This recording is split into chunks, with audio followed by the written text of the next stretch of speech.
नमस्कार, जय जोहार।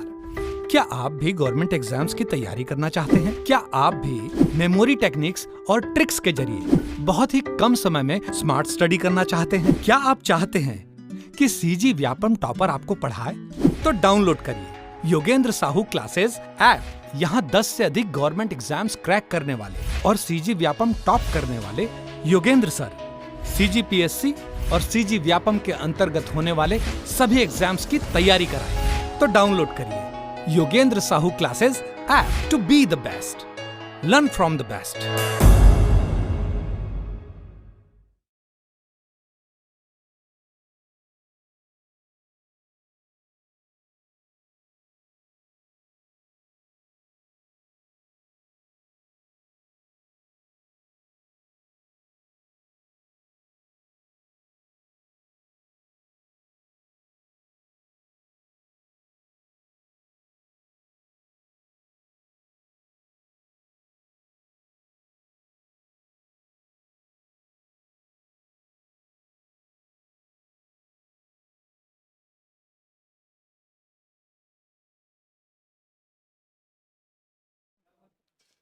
नमस्कार दोस्तों, स्वागत है आपका योगेंद्र साहू ऑनलाइन क्लासेस में। तो आज की क्लास में हम चर्चा करने वाले हैं छत्तीसगढ़ सामान्य अध्ययन के टॉप 50 एमसीक्यू।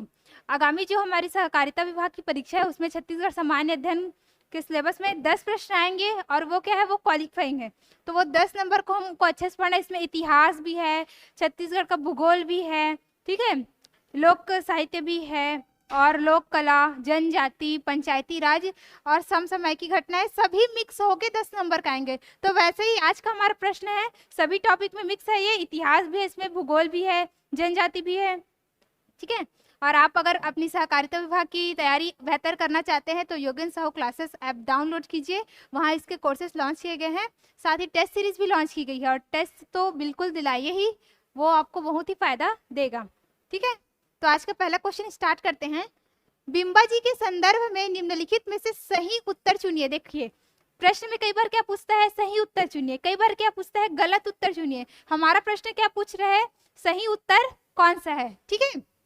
तो सही है, गलत है, इसको पहले हमको मार्क कर लेना चाहिए। इसमें पहला कथन दिया है, बिंबा जी छत्तीसगढ़ से प्राप्त भू राजस्व का कोई हिस्सा नागपुर नहीं भेजते थे।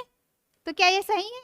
तो हाँ, ये बिल्कुल सही है, क्योंकि छत्तीसगढ़ जो उस टाइम था, रतनपुर वाला क्षेत्र, उसमें लगान कौन वसूली कौन करता था?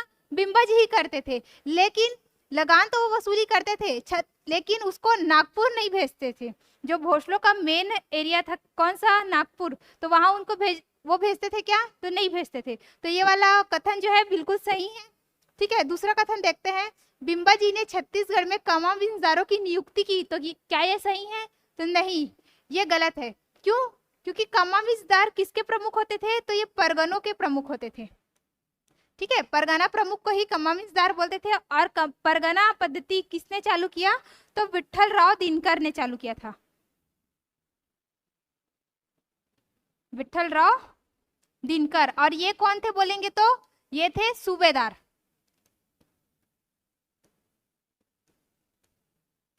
ठीक है। तो दूसरा कथन हमारा गलत है, केवल एक सही है, ठीक। केवल 2 गलत है, ठीक है, केवल 2 गलत है और एक हमारा सही है। ऑप्शन सी इसका क्या हो जाएगा, राइट आंसर हो जाएगा। दूसरे प्रश्न में आते हैं, छत्तीसगढ़ की भूवैज्ञानिक संरचना के संबंध में निम्नलिखित में से कौन सा कथन सत्य है? देखो इसमें भी सत्य पूछा है, तो सत्य सत्य में पहले हमको मार्क कर लेना है। पहला ऑप्शन क्या है, उत्तरी छत्तीसगढ़ में कडप्पा शैल समूह पाया जाता है। तो ये बिल्कुल गलत है। क्यों? क्योंकि उत्तरी छत्तीसगढ़ में क्या पाया जाता है, गोंडवाना शैल समूह। और उसमें कौन सा खनिज मिलता है बोलेंगे तो कोयला। कडप्पा कहाँ पाया जाता है? कडप्पा तो हमारे मध्य छत्तीसगढ़ में पाया जाता है, ओके।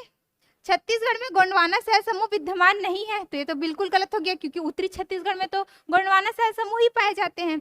तीसरा क्या है, छत्तीसगढ़ के अधिकांश भाग में अवर्गीकृत रेवादार शैल समूह विद्यमान है। तो ये बिल्कुल सही है, ठीक है। अधिकांश भाग में कैसा है, अवर्गीकृत रेवादार शैल समूह विद्यमान है। इसका ऑप्शन डी क्या है, ये भी देख लेते हैं। धारवाड़ शैल समूह छत्तीसगढ़ के दक्षिणी भाग तक सीमित है। तो ये गलत होगा। क्यों? क्योंकि सिर्फ दक्षिणी भाग तक सीमित नहीं है, इसके 3 रेंज पाए जाते हैं, एक बस्तर में, दूसरा सोनाखान रेंज, तीसरा चिल्फी घाटी रेंज। ठीक है, धारवाड़ समूह के 3 रेंज। तो केवल और केवल छत्तीसगढ़ के दक्षिण में तो नहीं है, ऊपर जा रहा है सोनाखान साइड, ठीक है, पश्चिम में भी जा रहा है चिल्फी घाटी रेंज साइड।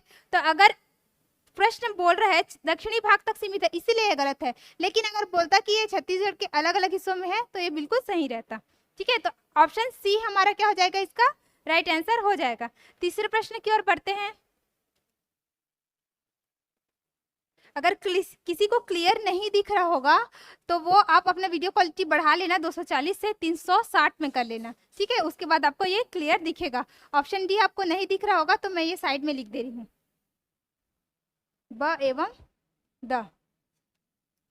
तीसरा प्रश्न हमारा क्या है, 1923 में स्थापित स्वराज दल के छत्तीसगढ़ में निम्नलिखित नेता थे। ठीक है, 1923 में मोतीलाल नेहरू और CR दास मतलब चितरंजन दास के द्वारा क्या गठन किया गया था, स्वराज दल।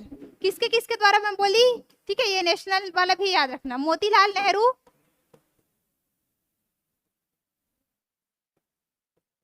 नेहरू और CR दास, चितरंजन दास। ठीक है, इनके द्वारा ही 1923 में क्या गठन किया गया, स्वराज दल। इनका मतलब उद्देश्य क्या था, अब इनका उद्देश्य था हमको अब मांगना नहीं है, ठीक है, आजादी के लिए मांग नहीं करना है, क्या करना है, हमको खुद ही चुनाव लड़ना है। ठीक है, उस परिषद में शामिल होना है और वो जो कार्य कर रहे हैं उसमें क्या डालना है, विघ्न डालना है। ठीक है, उसमें बाधा डालना है। ये क्या था, उनका स्वराज दल का उद्देश्य था। तो छत्तीसगढ़ से कौन से नेता शामिल थे, पंडित रविशंकर शुक्ल और ई राघवेंद्र राव, ये दोनों क्या थे, स्वराज दल में शामिल थे। मतलब ऑप्शन डी हमारा क्या हो जाएगा, राइट आंसर हो जाएगा। Okay, clear. चौथा प्रश्न में बढ़े। हांदावाड़ा जलप्रपात किस नदी पर स्थित है, हांदावाड़ा जलप्रपात। अब देखो भूगोल का क्वेश्चन आ गया, जलप्रपात नदी वगैरह। ठीक है, तो हांदावाड़ा जलप्रपात कौन से जिले में है, पहले ये देख लेते हैं। तो ये कौन से जिले में स्थित है, ये नारायणपुर जिले में है। कौन से जिले में, नारायणपुर जिले में। और किस नदी पर है ऐसा बोल रहा है, तो इंद्रावती, नारंगी, डोडकी या फिर गोयदेर नदी। तो ये है गोयदेर नदी पर, और इसको गोयदेर जलप्रपात भी बोलते हैं। ठीक है, नदी के नाम पर ही इस जलप्रपात का नाम भी हो गया है गोयदेर जलप्रपात। और दूसरा नाम अगर बोलेगा तो हांदावाड़ा जलप्रपात। कौन से जिले में, तो नारायणपुर जिले में। ठीक है, और नारायणपुर में और कौन कौन सा जलप्रपात है, कमेंट बॉक्स में आप बताइए। अब ये देखिए जनगणना का क्वेश्चन आ गया। ठीक है, छत्तीसगढ़ जनगणना वर्ष 2001 से 11 में जनसंख्या की 10 की वृद्धि दर कितने प्रतिशत रही। ठीक है, हर 10 वर्ष में जनगणना होता है, तो 2001 से 11 में जनसंख्या की 10 की वृद्धि कितने प्रतिशत रही। तो कितने प्रतिशत रही थी छत्तीसगढ़ की 10 की वृद्धि, तो 22.61% रही थी। ये डेटा हमको याद ही करना है क्योंकि ये बहुत बार प्रश्न पूछा जा चुका है, संभावना भी है पूछे आगे भी। कितना प्रतिशत, 22.61%।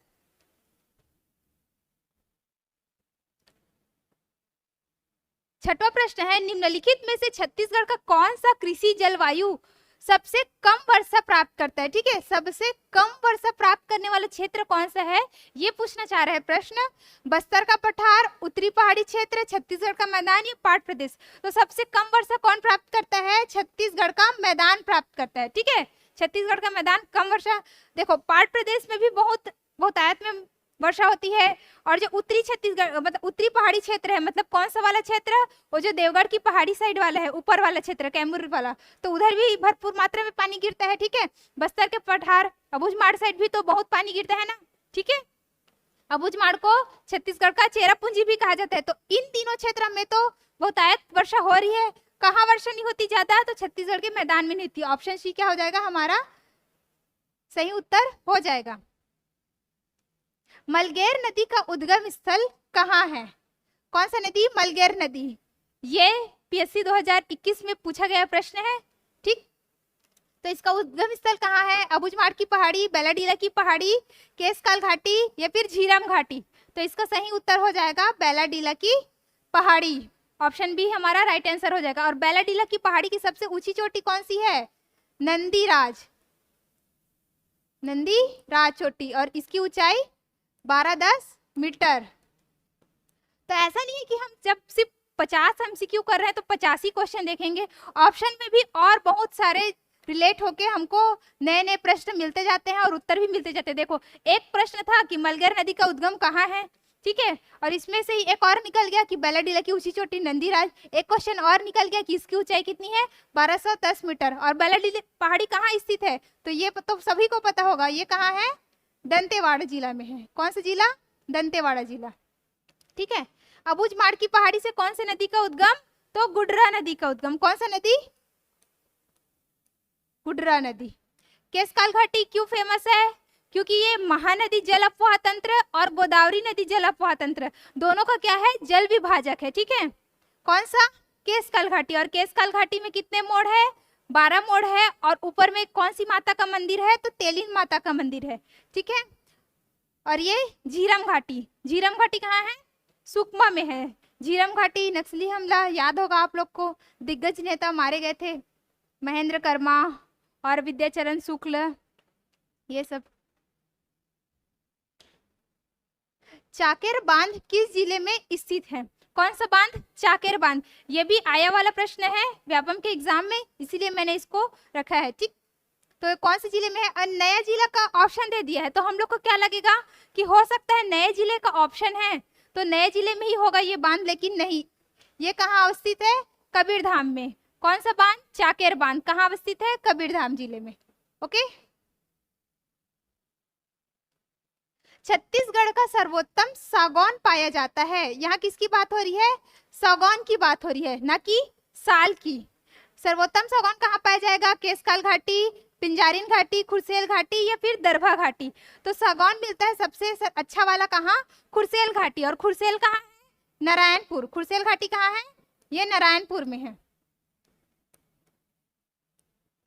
तो ये बात याद रहेगा, सागौन खुरसेल घाटी, और खुरसेल कहाँ है, नारायणपुर। लेकिन वही अगर साल वनों की बात की जाती तो क्या लेते हम लोग, केशकाल घाटी, ठीक है। साल वन मतलब केशकाल घाटी, वहां सर्वोत्तम किस्म के साल वृक्ष पाए जाते हैं। लेकिन साल के जो लंबे लंबे वृक्ष है वो बस्तर के कोमलनार और मगनार में पाए जाते हैं, जो कि कैसे टाइप के हैं, नेपाल के तराई वृक्ष जैसे, ठीक। कहाँ, बस्तर के कोमलनार और मगनार में। ये तो हो गया केशकाल सालवन वाला। खुरसेल हो गया कौन सा, सागौन वाला। अभी दरभा घाटी कुछ याद आ रहा है किसी को, खनिज से रिलेटेड है ये। दरभा घाटी में कौन सा खनिज मिलता है, तो यहाँ मिलता है अभ्रक। क्या मिलता है यहाँ, अभ्रक। तो ये याद रहेगा, यहाँ से दरभा घाटी से क्या, अभ्रक। और दरभा घाटी कहाँ है, ये है बस्तर जिला में। देखो एक ही ऑप्शन में कितने सारे हमको प्रश्न मिल जाते हैं। ऑप्शन डी में साइड में लिख रही हूँ।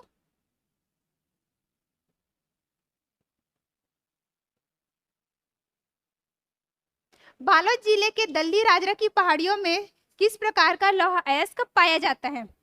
अब दल्ली राजरा सबको पता है, वहां से हमको कौन सा अयस्क मिलता है, लौह अयस्क मिलता है। लेकिन लोहे के भी टाइप्स होते हैं, ठीक है। लौह अयस्क कितने प्रकार का होता है, 4 प्रकार का। तो चारों का नाम आपको यहाँ देखने मिल जाएगा, ठीक है। मैग्नेटाइट, हेमेटाइट, सीडेराइट और लिमोनाइट। ये तो क्या हो गया, लौह अयस्क के 4 प्रकार हो गए। लेकिन हमको पूछ क्या रहे हैं कि जो दल्ली राजरा की पहाड़ी है वहां किस प्रकार का लौह अयस्क मिल रहा है। तो हमको हमारे छत्तीसगढ़ में पाया जाता है हेमेटाइट प्रकार का लोहा। तो ठीक है, ऑप्शन ए क्या हो जाएगा हमारा, राइट आंसर हो जाएगा हेमेटाइट। पहले बीएसपी को लौह अयस्क दल्ली राजरा की पहाड़ी से सप्लाई किया जाता था, लेकिन अब ये चेंज हो गया, अब रावघाट से सप्लाई किया जाता है, ठीक है। 11 प्रश्न देखते हैं। मध्यकालीन कवि मलिक मोहम्मद जैसी की रचना पद्मावत। सभी लोगों ने इस रचना के बारे में सुना होगा, पद्मावत। राजा रतन सिंह, रानी पद्मावती और अलाउद्दीन खिलजी 3 कैरेक्टर रहते हैं इसमें, ठीक है। में किस क्षेत्र का वर्णन किया गया है, कौन कैसा टाइप का क्षेत्र है, जो छत्तीसगढ़ के क्षेत्र है वो ऑप्शन में, ठीक है। तो छत्तीसगढ़ के एक क्षेत्र का नाम कहाँ वर्णित है, पद्मावत में वर्णित है। कैसा, मल्हार, रतनपुर, सिरपुर या फिर रायगढ़। तो पद्मावत में किसका वर्णन है, तो ये वर्णन है रतनपुर का। किसका, रतनपुर का। वैसे भी रतनपुर बहुत हाईलाइटेड वाला एरिया है। कलचुरी अगर भी आएगा तो भी क्या आएगा, रतनपुर। अगर मराठे भी आते हैं तो भी क्या आएगा, रतनपुर, ठीक है। तो रतनपुर को खास तौर पर याद रखना है। अब ये थोड़ा करंट से रिलेटेड है और आर्थिक सर्वेक्षण से रिलेटेड है। सब लोग बोलेंगे आर्थिक सर्वेक्षण क्यों डाल दिया मैडम, क्यों? क्योंकि छत्तीसगढ़ का अर्थव्यवस्था भी तो हमारे सिलेबस में दिया हुआ है अर्थव्यवस्था करके, तो अर्थव्यवस्था में आर्थिक सर्वेक्षण से क्वेश्चन आ सकता है। ठीक है, तो यहाँ से मैं 3 चीजें बताऊंगी, ध्यान से सुनना। छत्तीसगढ़ राज्य में स्थिर भाव पर वर्ष 2022-23 में, कौन से वर्ष? ये जो 2022-23 है वो वाले वर्ष में कृषि क्षेत्र में वृद्धि कितने प्रतिशत अनुमानित है? कौन से क्षेत्र की बात की जा रही है? कृषि क्षेत्र। तो कृषि क्षेत्र में कितना वृद्धि प्रतिशत अनुमानित है? तो ये है 5.93। 5.93। और क्षेत्र कितने होते हैं? 3 क्षेत्र, कृषि क्षेत्र, उद्योग क्षेत्र और सेवा क्षेत्र। तो कृषि का तो हम लोगों ने याद कर लिया 5.93, लेकिन बाकी 2 बच गए, उसका भी तो याद करना जरूरी है ना। ठीक है, तो ये जो 7.83 वाला है ना, ये उद्योग क्षेत्र का है, तो आप इसको नोट डाउन कर सकते हैं। ठीक है, उद्योग क्षेत्र का 7.83 वृद्धि प्रतिशत दर, और 9.21 ये वाला जो है ना वो सेवा क्षेत्र का है। कौन से का है? सेवा क्षेत्र का वृद्धि प्रतिशत दर। 5.93 क्या हो गया? कृषि क्षेत्र का। 7.83 क्या हो गया? उद्योग क्षेत्र का। 9.21 क्या हो गया? सेवा क्षेत्र का। तो तीनों का कैसे याद रख लेना बता रही हूँ। 5.93, 7.83, 9.21। ये देखो दोनों में ना 2-2 का गैप है। 5 में 2 जोड़े तो 7 आया, 7 में 2 जोड़े तो 9 आया। तो ये एक सीक्वेंस में है। पहली प्राथमिकता दशमलव के इस पार का याद करना, दूसरी प्राथमिकता क्या है? दशमलव के उस पार का याद रख लेना। ठीक है, तो पहले ये 5, 7, 9 तो याद हो जाएगा तीनों सभी को। उसके बाद 9.3 में 10 कम 8.3 ये दोनों भी याद हो जाएगा, और 2.1 को याद कर लेना। ठीक है, कोई बड़ी बात है क्या? नहीं है, आप लोग को तो सभी याद हो जाता है।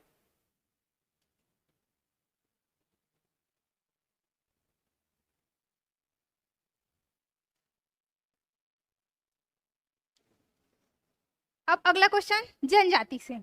ठीक है, प्रदेश में गोंड जनजाति के बाद दूसरी सर्वाधिक आबादी वाली जनजाति कौन सी है? पहली आबादी गोंड जनजाति। अब दूसरा पूछ रहे हैं कि गोंड के बाद दूसरी आबादी वाली जनजाति, सबसे बड़ी जनजाति कौन सी है? ठीक है, बैगा, हल्बा, उरांव या फिर कंवर। तो गोंड के बाद सबसे ज्यादा कौन है? तो वो है कंवर। ऑप्शन डी क्या हो जाएगा हमारा? राइट आंसर हो जाएगा।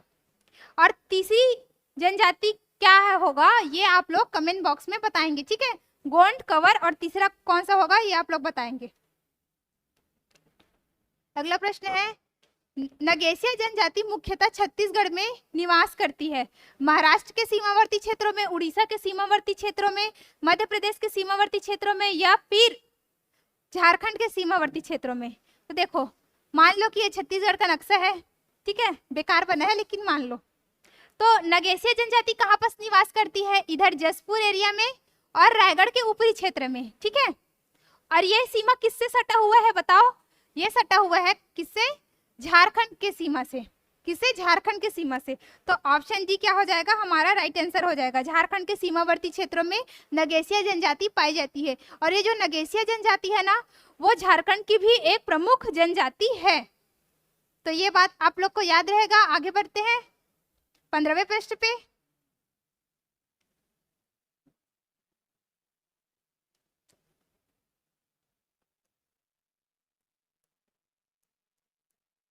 ऑप्शन डी यहाँ छुप जाता है, मुझको बार बार लिखना पड़ता है।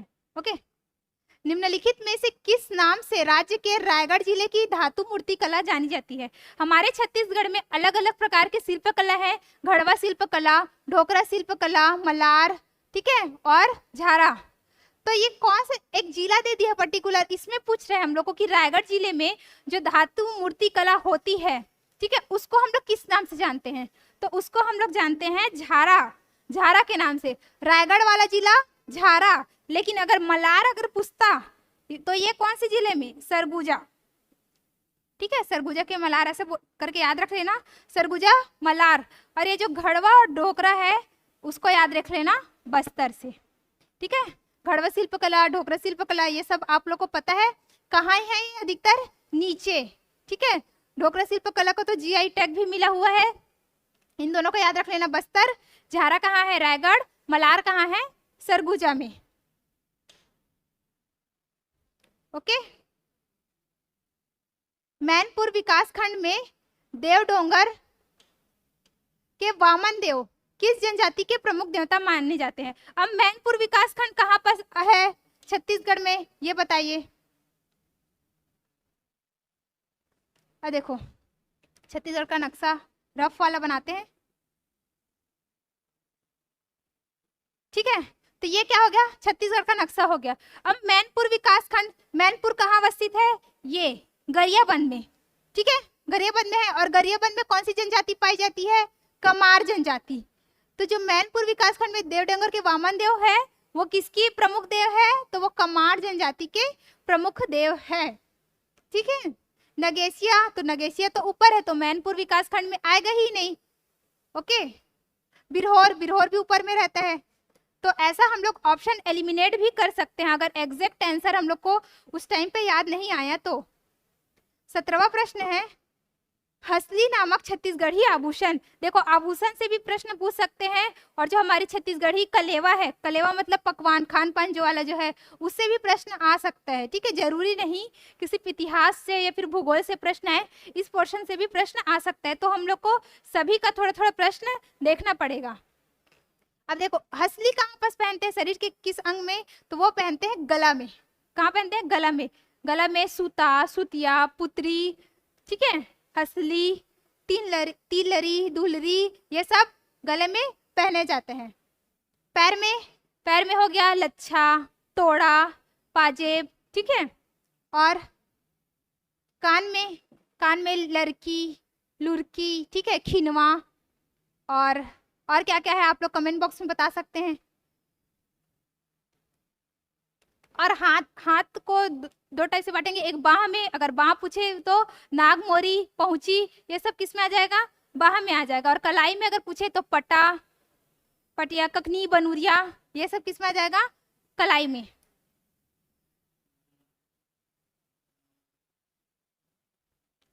लारूकाज उत्सव निम्न में से किस जनजाति के द्वारा मनाया जाता है? ये क्वेश्चन भी किसी एग्जाम में पूछा गया था, ठीक है। कौन सा उत्सव, लारूकाज उत्सव। तो ये गोंड जनजाति द्वारा मनाया जाता है, हलबा द्वारा या प्रधान द्वारा या उरांव द्वारा। तो जो लारूकाज उत्सव है ना, वो गोंड जनजाति के द्वारा बनाया जाता है। किसके द्वारा, गोंड जनजाति के द्वारा।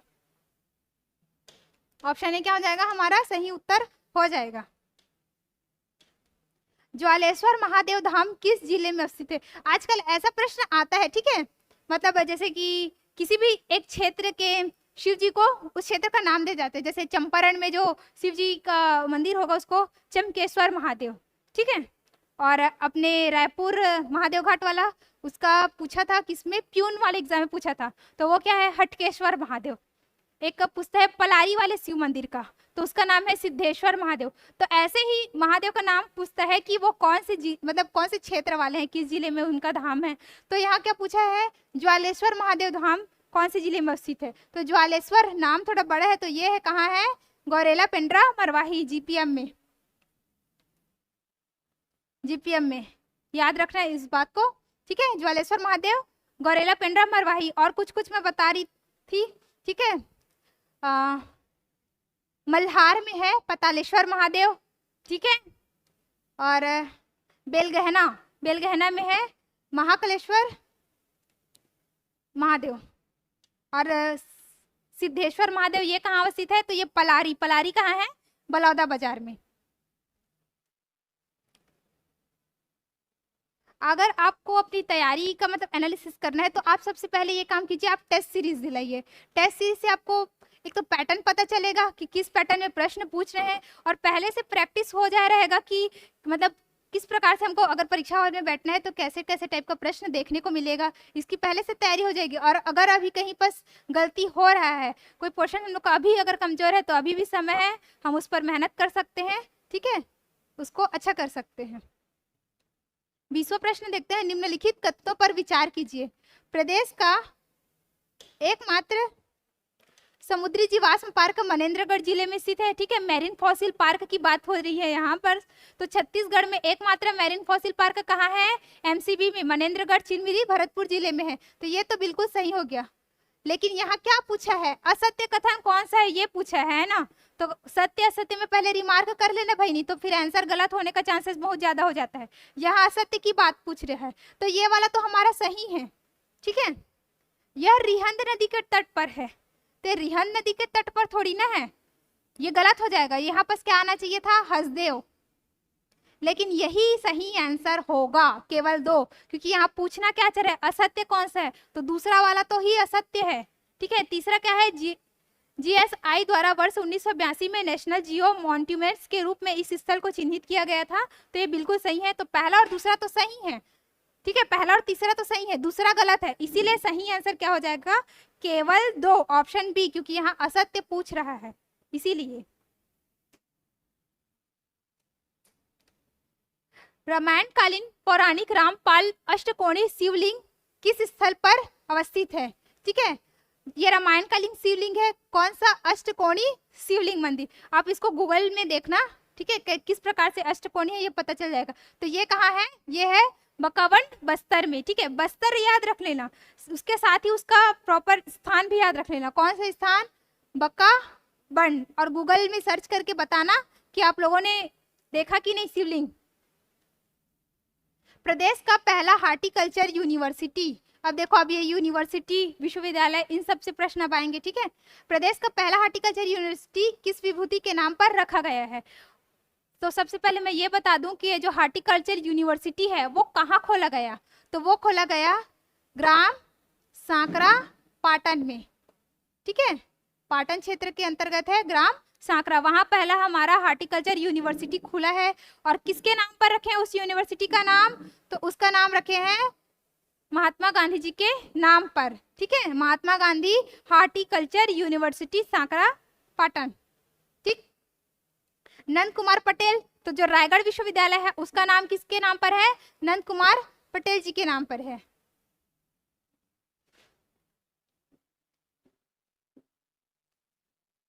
छत्तीसगढ़ के किस जिले में लिथियम के भंडार की जानकारी प्राप्त हुई है।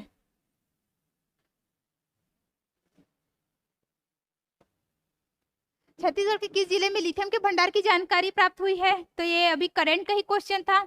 लिथियम अगर भारत में अगर बात करें तो लिथियम कहाँ मिला है हमको, जम्मू कश्मीर में मिला है। ठीक है, लेकिन वहीं अगर हम लोग छत्तीसगढ़ में लिथियम की बात करते हैं तो छत्तीसगढ़ के कोरबा जिले में लिथियम के प्राप्त होने की जानकारी हमको मिली है। कौन सा जिला, कोरबा। कोरबा हम लोग अधिकतर याद रखते थे किसके लिए, कोयले के लिए, लेकिन अब हमको किसके लिए याद रखना है, लिथियम के लिए। कोयले के लिए तो याद रखना ही है, साथ में बता रही हूँ। ठीक है, छत्तीसगढ़ कैबिनेट में सहकारिता विभाग के विभागीय मंत्री कौन है, तो ये बहुत ही आईएमपी क्वेश्चन है। क्यों, क्योंकि ये एक तो करंट का क्वेश्चन था, दूसरा क्योंकि सहकारिता विभाग का परीक्षा होने वाला है तो पूछ भी सकता है कि उस विभाग के विभागीय मंत्री कौन है। ठीक है, और ये हाल फिलहाल ही में चेंज हो गए हैं। पहले मंत्री थे कौन, प्रेमसाय टेकाम जी, लेकिन उन्होंने कैबिनेट मंत्रिमंडल से क्या कर दिया, इस्तीफा दे दिया, है ना। तो अब उनका विभाग किसी न किसी को तो मिलता। ठीक है, या फिर कोई नए मंत्री बनाते, तो नए मंत्री तो बने मोहन मरकाम जी, लेकिन उनको ये विभाग नहीं दिया गया। ये विभाग मिला है रविंद्र चौबे जी को, और रविंद्र चौबे कौन है, हमारे कृषि मंत्री हैं। ठीक है, इन्हीं के पास क्या है, अब सहकारिता विभाग की कमान है। तो अब हमारे सहकारिता मंत्री अगर पूछेंगे तो प्रेमसाय सी टेकाम मत लगा देना, क्या लगाना, रविंद्र चौबे।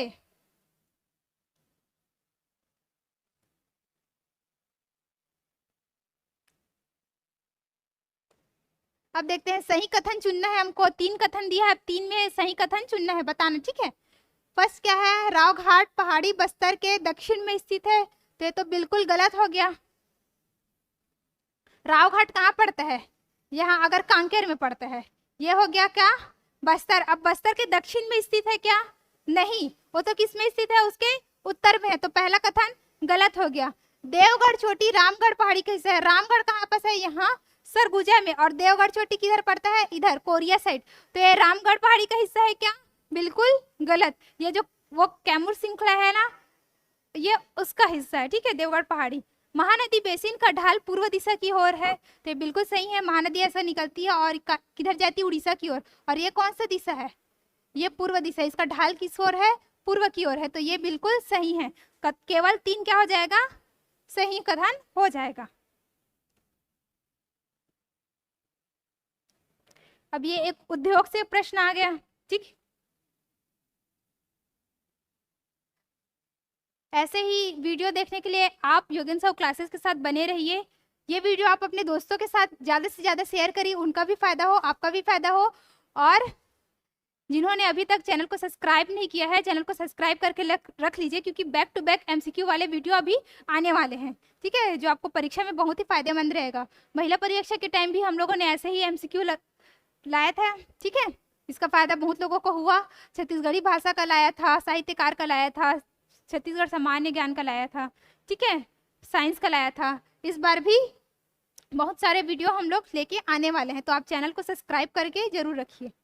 अब देखो सूची 1 को सूची 2 से मिलान करना है। इधर उद्योग दिया है, ठीक है, कैसा कैसा एनटीपीसी दिया है, एससीसीएल हुआ है।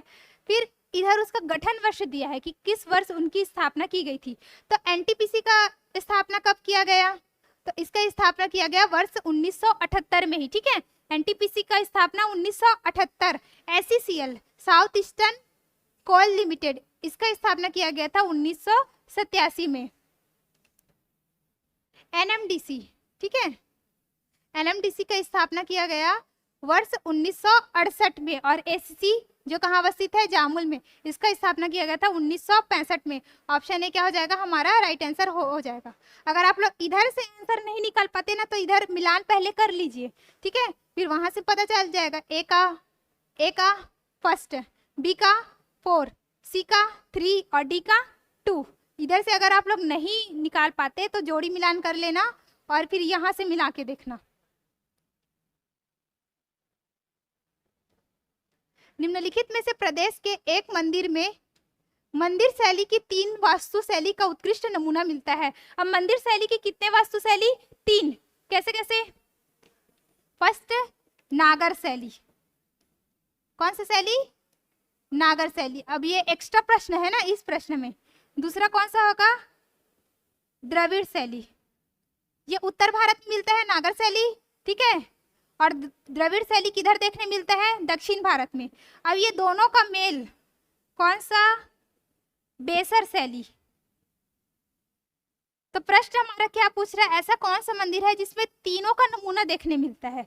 तो ऐसा मंदिर है चिंगीतराई मंदिर। कौन सा मंदिर, चिंगीतराई मंदिर। 28वां प्रश्न की ओर बढ़ते हैं।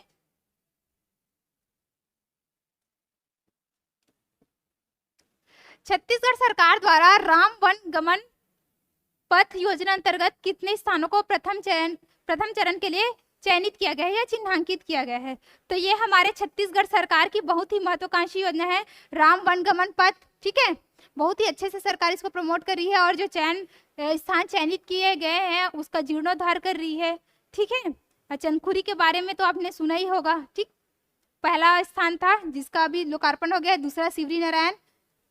अब इसमें बोला प्रथम चरण के लिए कुल कितने स्थानों को चिन्हित किया गया है, 9, 10, 11 या 12। बहुत लोग इसमें आंसर 9 लगाएंगे, क्योंकि पहले 9 स्थानों को ही चयनित किया गया था प्रथम चरण में। लेकिन हाल फिलहाल में सरकार द्वारा घोषणा किया गया कि इसमें 10 स्थान होंगे। और 10वां स्थान कौन सा है, चंपारण।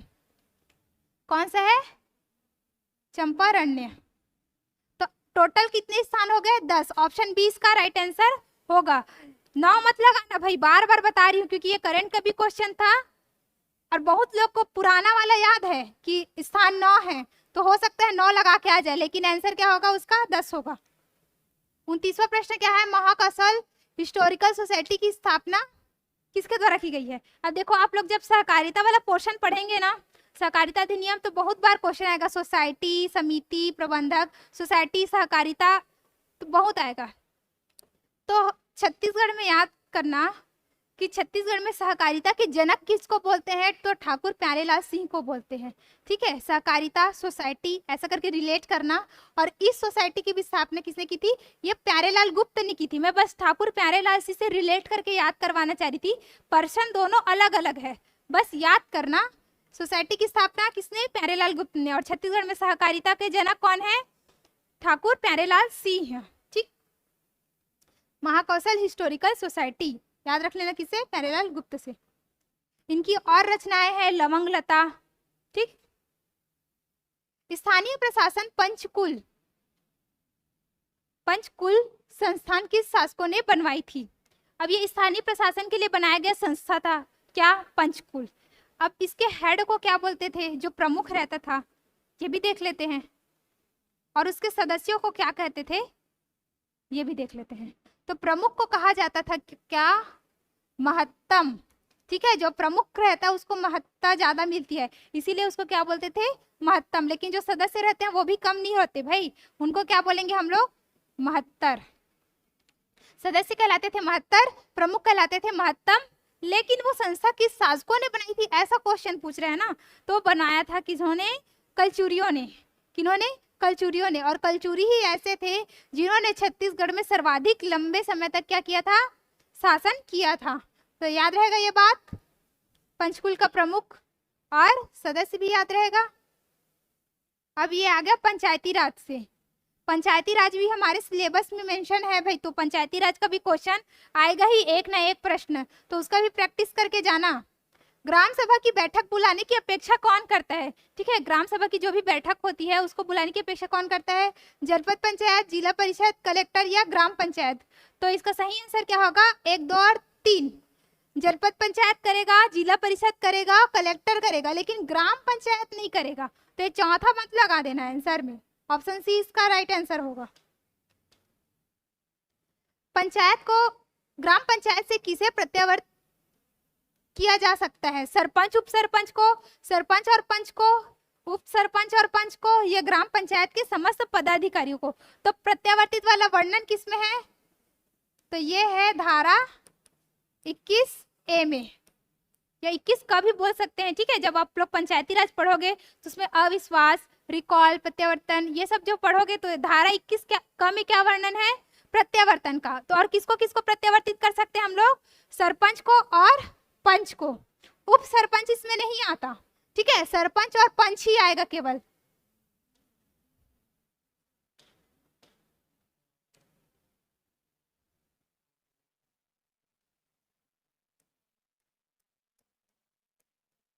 अब 33वां प्रश्न क्या है? पंचायती राज संस्था में कौन दो पद धारण करता है? ठीक है, दो पद धारण करने से क्या तात्पर्य? ठीक, जो चुनाव लड़ेगा तो अलग के पद के लिए, लेकिन एक और पद धारण करेगा, ऐसा टाइप का दो पद पूछ रहा है। ठीक है, तो सरपंच, उप सरपंच, जनपद पंचायत का अध्यक्ष या जिला पंचायत का उपाध्यक्ष। तो कौन कौन दो पद धारण करेगा? तो एक तो उप सरपंच करेगा। कैसे? क्योंकि जो पंच चुना रहता है उसी अपने पंचों में से ही किसी एक को उप सरपंच बनाया रहता है, तो दो पद हो गया। एक तो पंच पहले से है, अब उप सरपंच भी बन गया, तो दो पद हो गया। जनपद पंचायत का अध्यक्ष, ये भी आएगा दो पद। क्यों? क्योंकि सदस्यों के बीच से ही एक अध्यक्ष चुना जाता है, तो दो पद हो गया इसका भी। और जिला पंचायत का उपाध्यक्ष, ये भी दो पद धारण करेगा। क्यों? क्योंकि जिला पंचायत के सदस्यों में से ही किसी एक को क्या उपाध्यक्ष चुनेंगे, तो ये लोग दो पद धारण करते हैं। सरपंच दो पद धारण नहीं करेगा, क्योंकि सरपंच पद के लिए ही चुनाव होता है, वो उसी के लिए डायरेक्ट मतलब निर्वाचित होता है। तो 2, 3 और 4, ऑप्शन डी क्या हो जाएगा? हमारा राइट आंसर हो जाएगा। कोई कंफ्यूजन हो तो आप कमेंट बॉक्स में पूछ सकते हैं। यहाँ भी मिलान करके देख लेते हैं। अब साल वनों का कितना प्रतिशत है हमारे छत्तीसगढ़ में? तो साल वनों का प्रतिशत है 40, सगौन वनों का है 9.42 और मिश्रित वन का है 43.52। कितना है मिश्रित वन का? मिश्रित वन वाला ज्यादा रहेगा 43, उसके बाद आ जाएगा साल 40 और सबसे कम कौन सा? सगौन।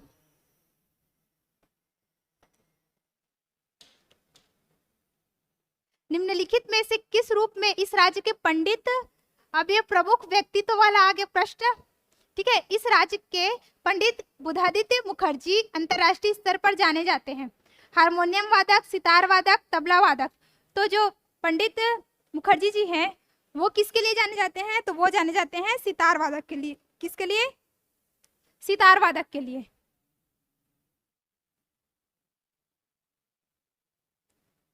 अब 36वां प्रश्न हो गया किससे? वाद्य यंत्रों से। ठीक है, एक लोक कला शिल्प भी देख लिए, आभूषण भी देख लिए, अब वाद्य यंत्र पे आते हैं। तो ये कौन सा बोल रहा है? इनमें से कौन सा घन वाद्य यंत्र नहीं है पूछ रहे हैं भाई। देखो नहीं है पूछ रहे हैं, है नहीं है में विशेष ध्यान देना, नहीं तो प्रश्न गलत हो सकता है। बार बार बता रही हूँ ये बात। तो घन वाद्य यंत्र क्या होता है? जो घन वाद्य यंत्र होता है ना वो मेटल से बने होते हैं, ठीक है, जैसे घंटी जिसको आघात करने पर टन टाइप से आवाज आएगा, मतलब बहुत जोर से आवाज आएगा, वैसे टाइप का घन वाद्य यंत्र। तो कौन सा नहीं है पूछ रहे हैं, तो घंटी तो है, ठीक है, मुयांग भी है, गुलगुला भी है, ये तोड़ी नहीं है। तोड़ी कैसा टाइप का वाद्य यंत्र है, ये सुशिर वाद्य यंत्र है, इसको ना मुंह से बजाते हैं, ठीक है, तोड़ी को, इसीलिए ऑप्शन बी क्या हो जाएगा, राइट आंसर हो जाएगा। परब नृत्य किस जनजाति से संबंधित है? परब नृत्य की बात हो रही है, धुरवा, परजा, हलबा या फिर उरांव। तो जो परब नृत्य है वो धुरवा जनजाति से संबंधित है। कौन सी जनजाति? धुरवा जनजाति। ऑप्शन ए क्या हो जाएगा, राइट आंसर हो जाएगा। और उरांव जनजाति कौन सा नृत्य करते हैं? ये लोग सरहुल नृत्य करते हैं।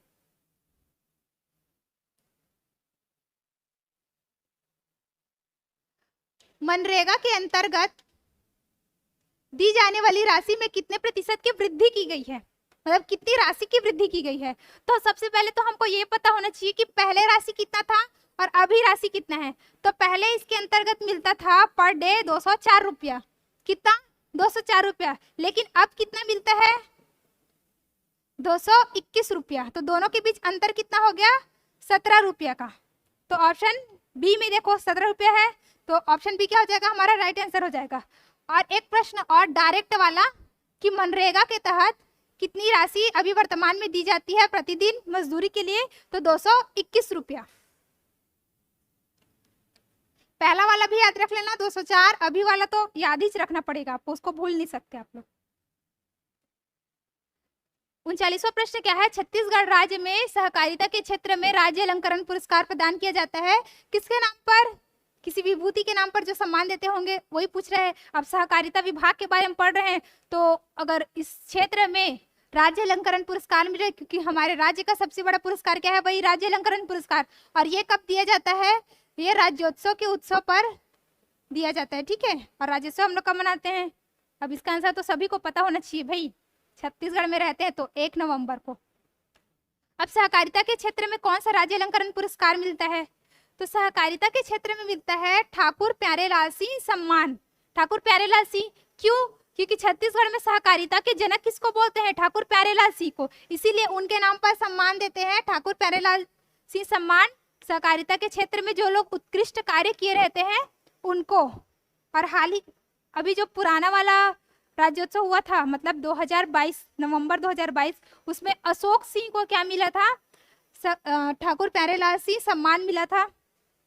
इसको ऐसे याद किए थे, जो प्यार में पड़ जाता है उसके जीवन में शोक ही शोक रहता है, शोक नहीं रहता भी बोल सकते हो, लेकिन शोक रहता है, ठीक है। तो अशोक सिंह को ऐसा याद रख लेना। ये हमारे तामेश सर का ट्रिक था। अगर आप लोगों ने वो वीडियो नहीं देखा होगा राज्य अलंकरण वाला, तो जाके देखिए, क्योंकि हो सकता है सहकारिता वाला ना आए लेकिन बाकी कोई दूसरा आ जाए। महिला परिवेशा के टाइम मैंने मिनी माता सम्मान बताया था, ठीक है, क्योंकि वो महिलाओं से रिलेटेड था। ये सहकारिता वाला बता दी। हो सकता है एग्जाम जब जो पेपर सेट किया होगा उसका मूड एकदम खराब रहा होगा, तो ना तो सहकारिता डालेगा ना कोई इजी वाला डालेगा, हो सकता है कोई टफ वाला डाल दे। तो सभी सम्मान को आप लोग एक बार याद कर लेना। 40वां क्या है? छत्तीसगढ़ राज्य की कुल सिंचाई सृजित क्षमता कितनी है? परसेंट में पूछा है, ठीक है। 38.45%, 40.10%, 2.34% या फिर 32.1%। तो कुल सिंचाई क्षमता कितनी है छत्तीसगढ़ की? तो ये है 38.45%, ठीक है। ये कृषि क्षेत्र से संबंधित प्रश्न हो गया एक। आगे बढ़ते हैं। अब कौन सा? अब देखो महोत्सव, मेला, इन सब से भी प्रश्न आता है। तो यहाँ पर कौन सा महोत्सव के बारे में पूछा है? कुदरगढ़ महोत्सव का आयोजन किस जिले में किया जाता है? तो जिसको पता होगा ना कि कुदरगढ़ है कहाँ, तो ये तो आराम से बना लेगा। कुदरगढ़ कहाँ है? सूरजपुर में। तो सूरजपुर में ही तो महोत्सव मनाएंगे ना, ठीक है। कुदरगढ़ की पहाड़ी है सूरजपुर में, और उसमें कुदरगढ़ी देवी, कुदरगढ़ी माता का मंदिर भी है ऊपर में, ठीक है। तो माता का नाम भी याद रख लेना, पहाड़ का नाम याद रखोगे, माता का नाम याद हो जाएगा, महोत्सव का नाम भी याद हो जाएगा। और ये कहाँ है? सूरजपुर जिले में है।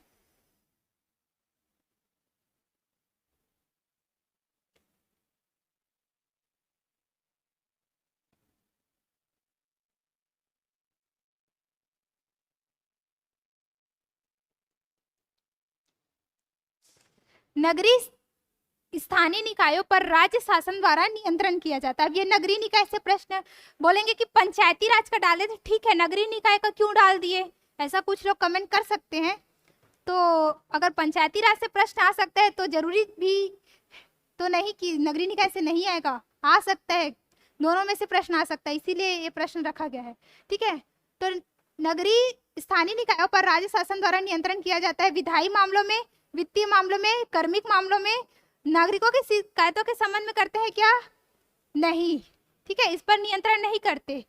विधायी, वित्तीय और कार्मिक मामलों में क्या करेंगे? नियंत्रित करेंगे। इसीलिए आंसर क्या हो जाएगा? 1, 2 और 3, ऑप्शन डी इसका क्या हो जाएगा? राइट आंसर हो जाएगा।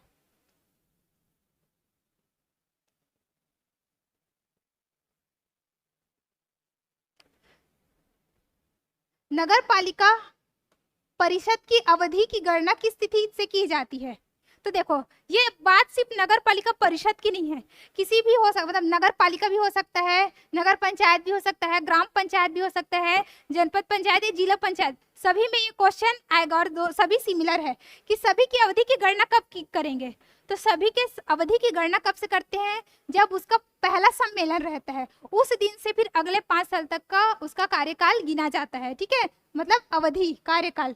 तो परिषद के प्रथम सम्मेलन की तिथि से ही क्या किया जाता है? उसका गणना किया जाता है। ना केवल नगर पालिका परिषद की बात करी हूँ मैं, जिसमें नगर पंचायत भी आ जाएगा, नगर पालिका भी आ जाएगा, ग्राम पंचायत, जनपद पंचायत, जिला पंचायत, सभी आ जाएगा। ठीक है, तो एक प्रश्न लिखाया है तो जरूरी नहीं कि एक ही प्रश्न पढ़े हम लोग, इसके अंदर अगर जो भी अधिक जानकारी है उसको भी हम लोग यहीं पर कवर कर ले रहे हैं।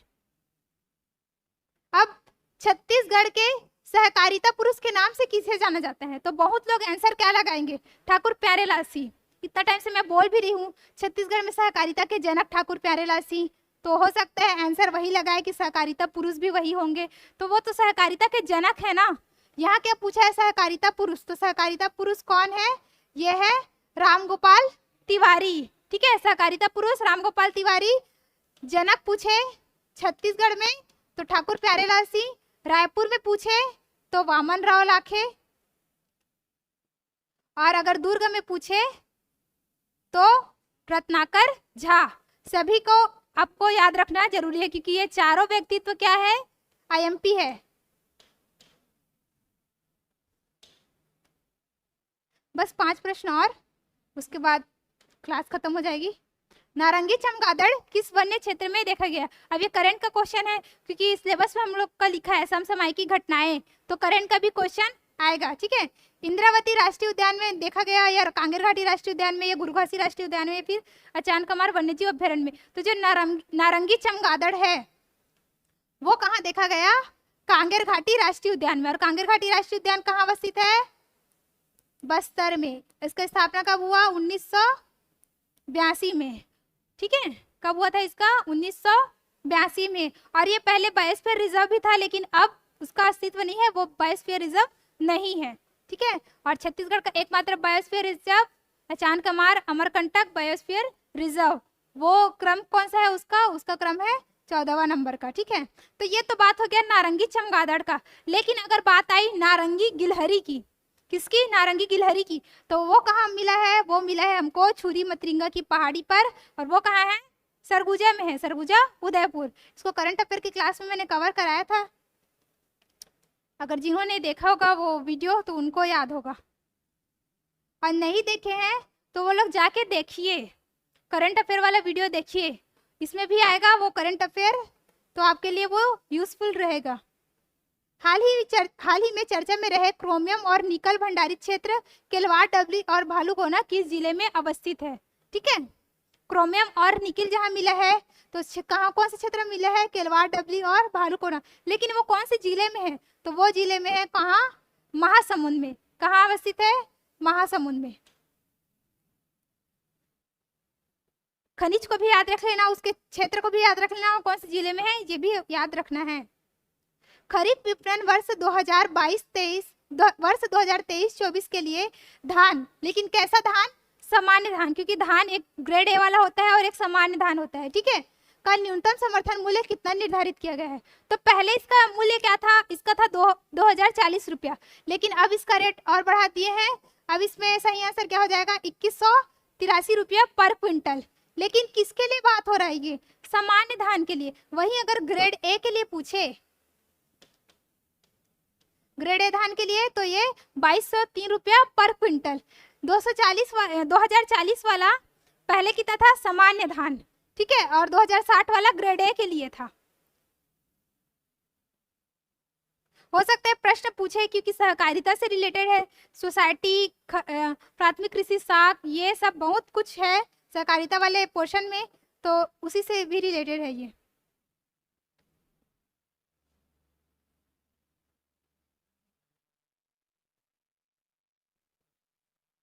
मेरी राइटिंग थोड़ी खराब है, थोड़ी नहीं ज़्यादा खराब है, तो आप लोग जो बोल रही हूँ उसको सुन के आंसर याद कर लेना, ठीक है, अगर राइटिंग समझ में नहीं आ रहा होगा तो। डांड पानी बृहद जल परियोजना किस नदी पर प्रस्तावित है, ठीक है, ये एक बृहद जल परियोजना है। कौन सा, डांड पानी जल परियोजना। तो ये कौन से नदी पर प्रस्तावित है, ये प्रश्न पूछ रहे हैं, तो ये प्रस्तावित है ईब नदी पर।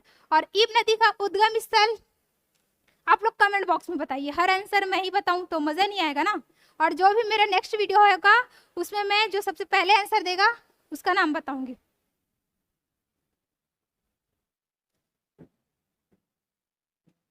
छत्तीसगढ़ पर्यटन मंडल द्वारा चिन्हांकित पर्यटन स्थलों की कुल संख्या कितनी है। तो देखो अब इसमें दो क्वेश्चन देखेंगे हम लोग, ठीक है। एक तो चिन्हांकित संख्या, ये तो प्रश्न ही है, एक्स्ट्रा क्या देखेंगे वो बता रही हूँ। अब ये पर्यटन मंडल का गठन कब किया गया, ये देख लेते हैं। तो इसका गठन किया गया था 18 जनवरी 2002 को। 18 जनवरी 2002 को पर्यटन मंडल, छत्तीसगढ़ पर्यटन मंडल का गठन किया गया। अभी हाल फिलहाल में इसका क्या बोलते हैं उसको, शुभंकर, ठीक है, जो हमारे पर्यटन मंडल को मतलब प्रस्तुत करेगा, ठीक है, उसका लोगो बोल सकते हैं क्या, जो चेंद्रू और टाइगर बॉय जो चेंद्रू है और उसका बाघ टेम्बू, उसको बनाया गया है, ठीक, उसका आइकॉन।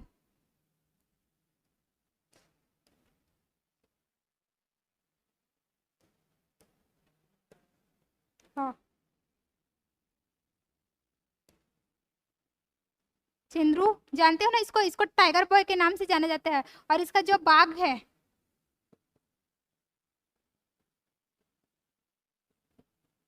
वीडियो के लास्ट में मैं आपको इसका इमेज दिखा दूंगी अगर शो होगा तो, ठीक है। तो ये दोनों को याद रख लेना, आइकॉन, गठन। अब ये कितने स्थानों को पर्यटन स्थल के रूप में चिन्हांकित किया है, तो वो है 139, 139 स्थान हो गए हैं अब, ठीक है। तो 139 को याद रख लेना, इसको भी याद रखना और इसको भी याद रख लेना। ये करंट का क्वेश्चन था, चंद्रू मंडावी वाला। और ये रहा हमारा अंतिम प्रश्न छत्तीसगढ़िया ओलंपिक से। कई लोग बोलेंगे कि मैडम हर जगह छत्तीसगढ़िया ओलंपिक का क्वेश्चन डाल ही देते हो आप, तो जरूरी भी है ना भाई, सरकार इतना अच्छा से उसको प्रमोट कर रहा है, उसके बारे में चिल्ला चिल्ला के सबको बता रहे हैं छत्तीसगढ़िया ओलंपिक। बहुत अच्छा भी योजना लगा मेरे को ये, मतलब बहुत अच्छा योजना तो नहीं बोल सकते, ठीक है, जो खेल के लिए वो चालू किया है, छत्तीसगढ़ी खेलों को बढ़ावा दे रहे हैं, ये मेरे को पर्सनली बहुत अच्छा लगा, इसीलिए इसका हर क्वेश्चन मैं अपने वीडियो में डाल देती हूँ, ठीक है। छत्तीसगढ़ी का ओलंपिक 2023 में कुल कितने खेलों को शामिल किया गया है, तो कुल कितने खेल है, 16 खेल। कैसे, 8 क्या है, एकल है, और 8 क्या है, दलीय है, ठीक है। तो 8 8 16, लेकिन पहले ये कितना था, पहले कितना था, 14 था। 2 खेलों को अभी हाल फिलहाल में जोड़ा गया। कौन कौन सा 2 खेल है, एक कुश्ती है और एक क्या है, रस्सी कूद।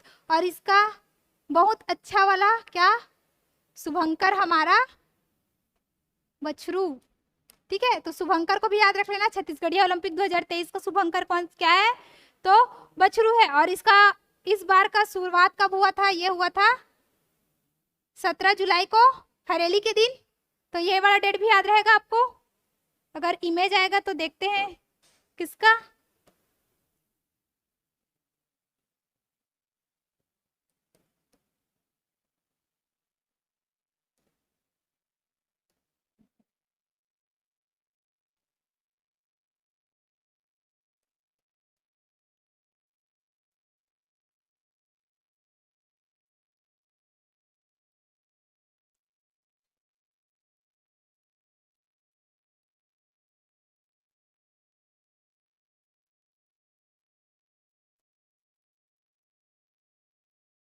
देखो ये है टाइगर बॉय चेंद्रू और उसका बाघ टेम्बू। ये देखो, ये इसकी बात करी थी मैं।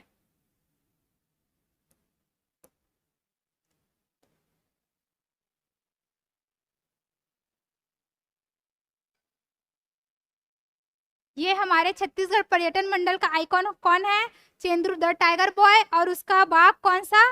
टेम्बू। इसका हाल फिलहाल में भी मतलब हाल फिलहाल का ही मतलब ये न्यूज़ है, इसीलिए मैंने बताया इसको। ये हमारे मुख्यमंत्री जी हैं इसका अनावरण करते हुए, तो ये याद रहेगा सबको। तो ये रहा छत्तीसगढ़ सामान्य अध्ययन के 50 क्वेश्चन। वीडियो कैसे लगा है आप ये कमेंट बॉक्स में बताइए, और नेक्स्ट कौन से टॉपिक पर आपको एमसीक्यू चाहिए ये भी बताइए। और जिन्होंने अभी तक चैनल को सब्सक्राइब नहीं किया है ना, चैनल को सब्सक्राइब कर लीजिए। अभी तो केवल एक वीडियो आया है, आगे ऐसे ही बहुत सारे वीडियो आने वाले हैं एमसीक्यू के, तो आप चैनल को सब्सक्राइब करके रखिए। ठीक है, लाइक कीजिए, कमेंट कीजिए। मिलते हैं नेक्स्ट वीडियो में। धन्यवाद।